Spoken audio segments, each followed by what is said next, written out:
चतुर्भिः श्रीकण्ठैः शिवयुवतिभिः पञ्चभिरभि प्रवीणाभिः सम्पोह नवभिरभिमूल प्रकृतिभिः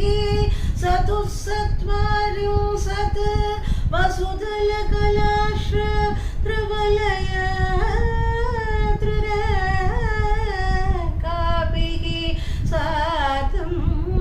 तव चरणकोन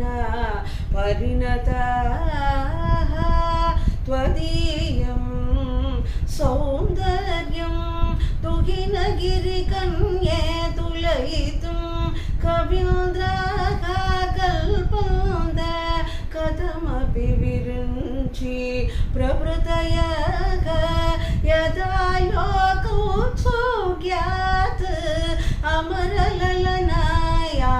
मनसा तपोभिर्दुष्प्रभामपि गिरीश सायुज्य पदवीं नरं वर्षीयांसं नयनविरसं नर्मसुजडं तव पाङ्कलोके पतितमनुधावन्ति सदसग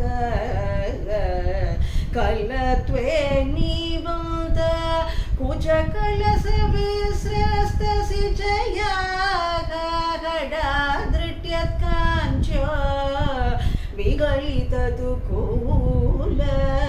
युवदयग क्षितौ षट्पञ्चाशत् द्विसमधिकपञ्चाशदुदके उदासे षष्टिकी चतुरधिकपञ्चाशदनिले दिवि द्विषड्त्रिंशत् मनसि च चतुष्षष्टिरिति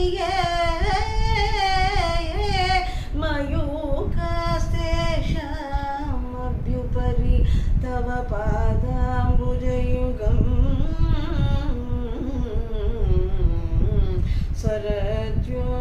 शरज्योत्स्नासुधां शशियुतजडाजूटमकुटां वरत्रासत्रान् स्फटिकघटिकां पुस्तककरागां सकृन्नत्वा नत्वा कथमिव सतां सन्निदधते मधुक्षीरद्राक्षाः मधुरिमधुरीना पनितयः